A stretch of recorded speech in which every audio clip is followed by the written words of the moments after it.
నాతో చెప్పేవాడు, ఆశీర్వదించమని అడిగేవాడు. స్వామి,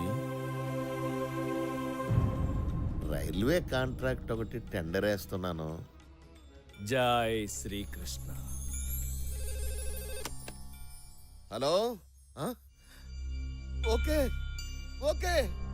రే కొండ, మనకు మెట్రో రైలు కాంట్రాక్ట్ వచ్చిందిరా. నిజమా? అంత స్వామి దయ.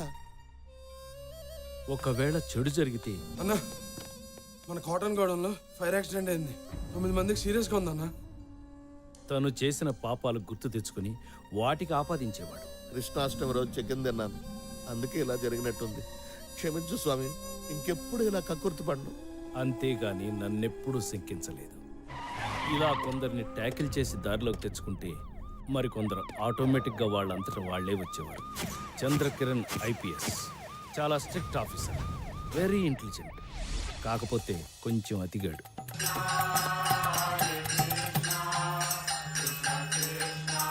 స్వామి, సృష్టి రహస్యం ఏంటి స్వామి? నాకు మాత్రం ఏం తెలుసు. సృష్టి రహస్యం అంటే అదొక రహస్యం. ఆహా, దైవీ ఆయేష గుణామయి మమ మయ దురాత్యాయ మమేవ ఏ ప్రాపదయంతే మాయామేతం తరంతితే. సృష్టి రహస్యం అనేది ఒకరు చెప్పేది కాదు, నీకు నువ్వు శోధించి సాధించుకునేదని గీతలో శ్రీకృష్ణ భగవానుడు చెప్పిన విషయాన్ని సింపుల్ గా ఒక్క ముక్కలో ఎంత గొప్పగా సెలవిచ్చారు స్వామి. Doctor Shankar Melkote, PhD in quantum physics. ఇతను నా భక్తుడే. స్వామి, మనం చచ్చిపోయాక ఏమవుతాం స్వామి? చనిపోయిన తర్వాత ఏమవుతాము అనంటే చస్తే గాని తెలీదు. ఆహా, వైతరిని వరకు ఒకేలా ఉండే ఆత్మలన్నీ అది దాటాక చేసిన పాపపుణ్యాలే వాటి భవిష్యత్తును నిర్ణయిస్తాయని గరుడ పురాణంలో సూక్ష్మంగా విష్ణుమూర్తి చెప్పిన విషయాన్ని ఎంత తేలిగ్గా సెలవిచ్చారు స్వామి. జై శ్రీకృష్ణ. చూస్తుండగానే సంవత్సర కాలం అయిపోవచ్చింది. గజపతి, ఇంకో వారంలో నా కూతురికి ఆపరేషన్ చేయించాలి. నేను వెళ్ళాలి. ఇంత సడన్ గా వెళ్ళిపోతానంటే ఎలా? ఇక్కడంతా ఏమైపోతుంది? కుదరదు. నేను ముందే చెప్పాను సంవత్సరం తర్వాత వెళ్తాను అని. దానికి నువ్వు ఒప్పుకున్నావు. నా కూతురు చావు బతుకుల సమస్య. ఓకే ఓకే, స్టేషన్ లో గట్ట పనుంది, వచ్చిన తర్వాత మాట్లాడు. అంటే ఈ అసలు పెట్టకు, వచ్చిన తర్వాత మాట్లాడదాం చెప్పాంగా.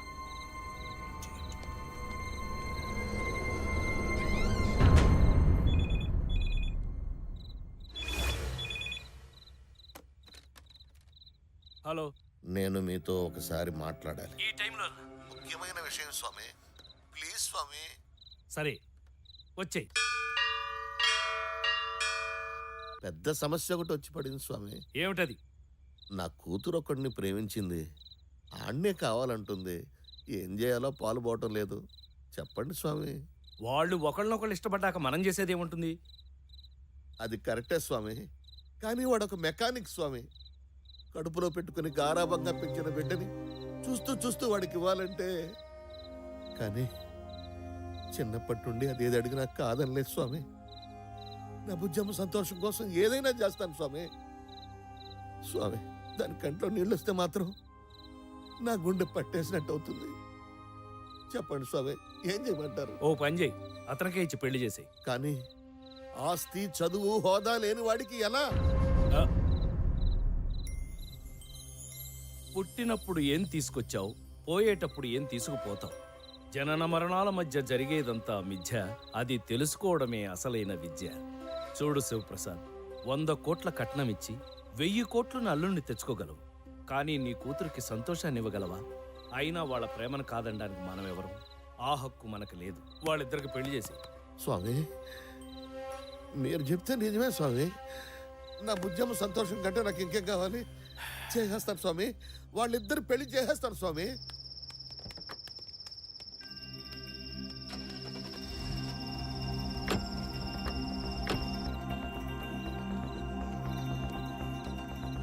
ఏంటి ఈ టైంలో శివప్రసాద్ ఎందుకు వచ్చాడు? నేను వెళ్ళాలి.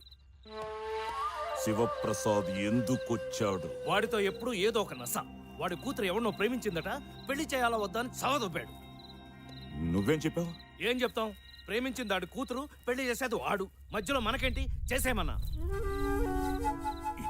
ఇటుక పేర్చి 6 నెలల నుంచి జాగ్రత్తగా ఓ ఇల్లు కడుతుంటే ఒక్క మాటతో ప్లాన్ అంతా పేక మెడలా కూల్చేసావు కదరా. ఇంత కష్టపడి ఆ శివప్రసాద్ గారిని ఎందుకు ట్రాప్ లో పెట్టానో తెలుసా? నాకు ఓ కొడుకున్నాడు. నీ కొడుక్కి దీనికి సంబంధం ఏంటి? రేయ్! నా కొడుకు ఆ శివప్రసాద్ కల్లుడైతే ఆస్తి మొత్తం నాదవుతుంది. మొత్తం లైఫ్ సెట్ అయిపోతుంది అనుకున్నా. ఛే, పొట్లగా కదరా. ఓకే ఇప్పటికే మించిపోయిందేం లేదు. వాడికి ఏదో ఒకటి చెప్పేసి పెళ్లి క్యాన్సిల్ చేసి. ఇంకా ఈ గేమ్స్ ఆడడం నా వల్ల కాదు. నా 10 లక్షలు ఇస్తే నేనే ఇక్కడి నుంచి వెళ్ళిపోతాను. దయచేసి నన్ను వదిలి. ప్లీజ్ ఈ ఒక్క పని చేసి పెట్టు. ఎలాగైనా పెళ్లి క్యాన్సిల్ చేసి. నా వల్ల కాదు. ప్లీజ్ ఈ పెళ్లి నా క్యాన్సిల్ వల్ల కాదు. ఎరా బతిమిలాడుతుంటే కామెడీగా ఉందా? ఎక్కడికి రాను వెళ్ళేది? నిన్నిక్కడే చంపి పూట్ చేసిన అడిగే నాథుడు లేదు. జనానికి నీ ఫోటోలు చూపించి నువ్వు ఇన్నాళ్ళు అందరినీ మోసం చేసి సంపాదించిన డబ్బుతో ఉడాయించావని నమ్మిస్తా. ఇక్కడ నువ్వు చస్తావు, అక్కడ నీ కూతురు చస్తుంది. గ్రహాల్ని కదుపుతావో నక్షత్రాల్ని వాడుకుంటావో నీ ఇష్టం. వాడి కూతురు నా కోడలు కావాలి. అలా జరిగితే నువ్వు అడిగిన 10 లక్షలు కాదు 25 లక్షలు ఇస్తాను. రేపే నేను ఇక్కడి నుంచి పంపిస్తాను. నీకింకో దారి లేదు. బాగా ఆలోచించుకో.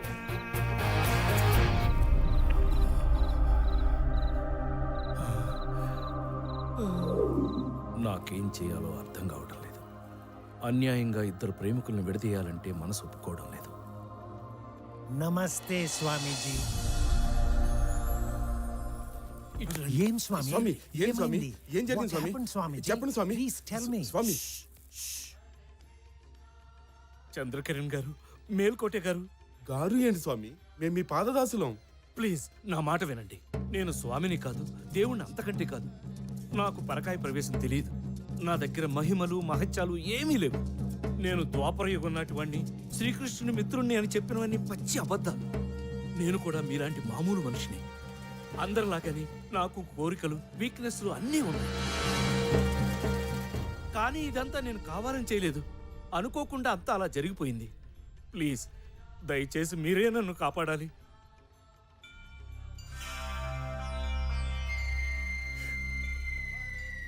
నేను గెలిచాను స్వామి. మీరు పెట్టిన పరీక్షలో నేను పాస్ అయ్యాను స్వామి. మా భక్తిని పరీక్షించడానికే కదా మీరు అలా మాట్లాడింది. మీ ఆంతర్యం అర్థమైంది స్వామి. చాలు స్వామి, ఈ జన్మకి నాకు ఈ తృప్తి చాలు స్వామి. సార్ మీరైనా అర్థం చేసుకోండి సార్. నా దగ్గర ఏ శక్తులు లేవు. నేను మామూలు మనిషిని. నేను కూడా మీ టెస్ట్ లో పాస్ అయ్యాను స్వామి. నాకు కూడా ఈ తృప్తి చాలు.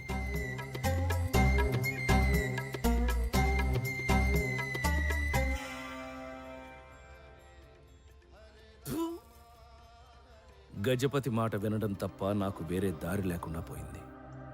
వాడి క్రిమినల్ బ్రెయిన్తో ఓ ప్లాన్ వేశాడు. ఒక్క దెబ్బకు 2 పిట్టలు. శివప్రసాద్ కూతుర్ని కోడలను చేసుకుని అతని ఆస్తి కొట్టేయాలి. తనకి అడ్డంగా ఉన్న నన్ను పర్మనెంట్గా వదిలించుకోవాలి. దానికి వాడు పెట్టిన పేరు ఆపరేషన్ అంతర్ధానం. స్వామివారు ఇంకా సేపట్లో దర్శనం మీద ఉన్నారు. భక్తులంతా సంయమనం పాటించవలసిందిగా మనవి.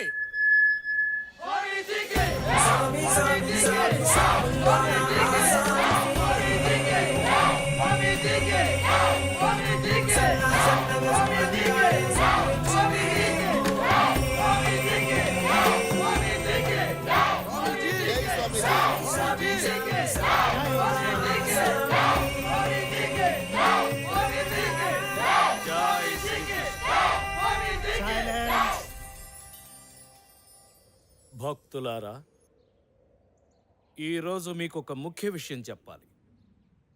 నా బాల్యమిత్రుడైన శ్రీకృష్ణుని ఆజ్ఞానుసారం ఇన్నాళ్ళు మీ ఈతి బాధలన్నీ నా శక్తి కొద్దీ తీర్చాను. ధర్మ సందేహాల్ని నివృత్తి చేశాను. కానీ ఇప్పుడు నా అంతర్ధానానికి సమయం ఆసన్నమైంది. నేను మీ మధ్యలోంచి వెళ్ళిపోయే ఘడియ వచ్చేసింది. నిన్న రాత్రి శ్రీకృష్ణుల వారు నాతో మాట్లాడుతూ, మిత్రమా, ఇంకెంతకాలం ఈ మానవుల మధ్య ఉంటావు? ఇంకా చాలు. హిమాలయాలకు వెళ్ళి ధ్యానంలో కాలం గడుపు. అక్కడికి నేనే స్వయంగా వచ్చి నిన్ను బృందావనానికి తీసుకెళ్తాను అన్నారు. ఇక మీ నుంచి సెలవు. మళ్ళీ మీ ఈ జన్మలో నేను మీకు కనిపించను.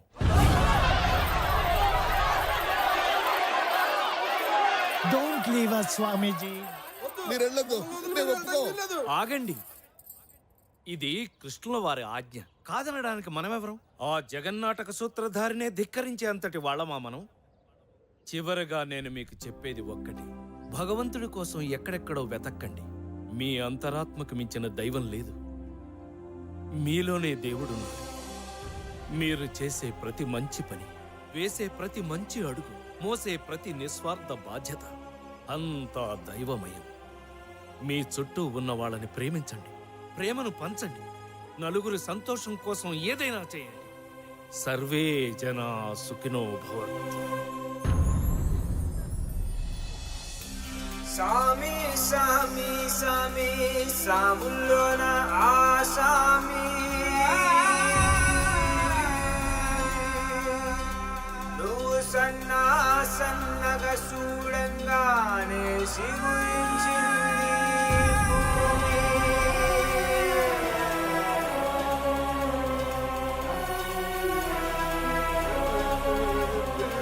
మీరు వెళ్ళొద్దు స్వామి.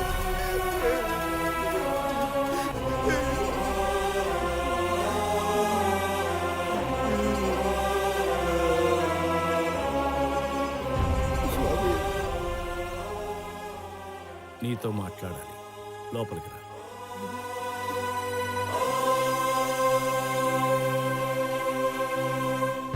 చెప్పండి స్వామి, ఏటో చెప్పాలన్నారు. ఏంటి స్వామి? చెప్పాలో వద్దో అర్థం కావడం లేదు. చెప్పడం సృష్టి ధర్మం కాదు, చెప్పకపోవడం గురుధర్మమూ కాదు. కానీ నువ్వు నా ప్రియ శిష్యుడివి, అందుకే చెప్తున్నా. వద్దు, ఈ పెళ్లి వద్దు. నీ కూతురికి కుదిర్చిన ఆ సంబంధం రద్దు చేయి. అదేమిటి స్వామి? నిన్న రాత్రి భవిష్యత్ దర్శనం జరిగింది. నీ కూతురు భవిష్యత్ కనిపించింది. ఈ పెళ్లి జరిగితే తను సుఖంగా ఉండలేదు. అష్టైశ్వర్యాలతో అల్లారు ముద్దుగా పెరిగిన నీ కూతురు అష్ట దరిద్రం అనుభవించాల్సి వస్తుంది. స్వామి బ్రతికినంత కాలం ఏడుస్తూ బ్రతకాల్సింది. ఎందుకు చెప్తున్నాను అర్థం చేసుకో. అంటే బిడ్డ ఎంతో ఇష్టపడింది. నిన్న అవునని చెప్పి ఈరోజు కాదంటే బుజ్జమ్మ బాధపడుతుంది స్వామి. దారిని పోయే దరిద్రాన్ని నెత్తిన పెట్టుకుంటానంటావేంటి? తెలిసి తెలిసి ఈ పెళ్లికి నువ్వు ఒప్పుకున్నా నేను ఒప్పుకోను. పోనీ నిజం చెప్పు, ఈ సంబంధం నీకేమన్నా నచ్చిందా? నాకు పెద్ద ఇష్టం లేదు స్వామి. మీరు చెప్పారని ఒప్పుకున్నాను. నీకు ఇష్టం లేక, నాకు ఇష్టం లేక, ఆ పైవాడికి ఇష్టం లేక, కట్టుకున్నాక ఆ పిల్ల సుఖపడక ఎందుకయ్యా ఇదంతా? వద్దు, ఈ పెళ్లి వద్దు. ఏంటి శివప్రసాద్? ఇప్పుడంటే మంచి చెడు చెప్పడానికి తమరున్నారు. తమరు వెళ్ళిపోయాక ఏంటా అని. ఆ విషయం కూడా ఆలోచించి నీ కూతురు జాతకానికి సరిపోయి ఒక అద్భుతమైన సంబంధాన్ని చూశాను. ఎవరు స్వామి? ఎవరో కాదు, నా ప్రియభక్తుల్లో ఒకడైన గజపతి కొడుకు. నీకిష్టమేనా? స్వామి, అన్నీ తెలిసిన వాళ్ళు, భవిష్యత్తు చూసిన వాళ్ళు, మీరు చెప్పింది జరగకుండా ఎప్పుడైనా ఉందా? మీ ఇష్టం స్వామి. నాయనా వేద, పిలిచాదా స్వామి? బయట గజపతి ఉంటాడు, రమ్మను.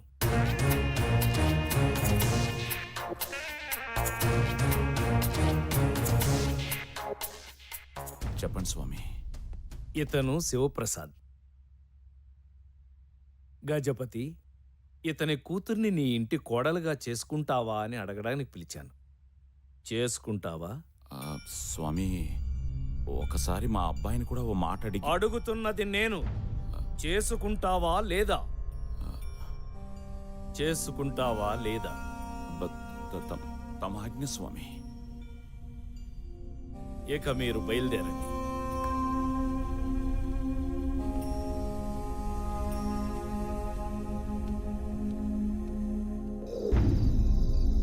భలే ఉన్నావు. పిల్లలు ఎత్తుకెళ్ళేవాళ్ళ. నా డబ్బులు వాళ్ళతో వెళ్ళు, ఇస్తారు.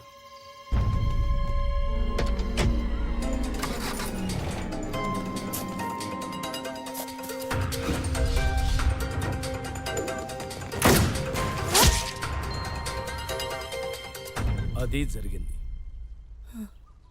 అసలు ఎవడా నువ్వు? నాకు ఎలా దాపురించావు? నువ్వు నన్ను ఎప్పుడైనా చూసా? నేను నిన్ను ఎప్పుడు చూడలా.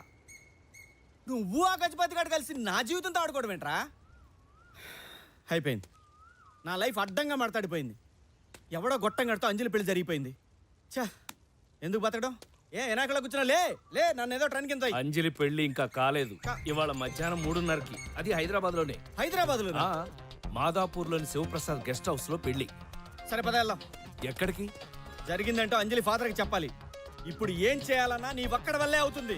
వాడు నువ్వు చెప్తేనే వింటాడు. అంజలి నాకు ఇచ్చి పెళ్లి చేస్తాడు. దయచేసి పద రా. నా వల్ల కాదు.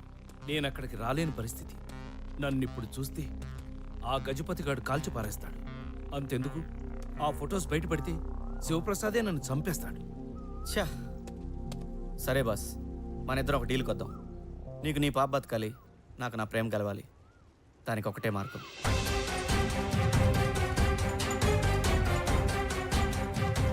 ఇది చాలా రిస్క్తో కూడుకున్న పని. చేయాలి. ఈ కృష్ణుని నీ దగ్గర పెట్టుకో. మనకు అంత మంచి జరుగుతుంది.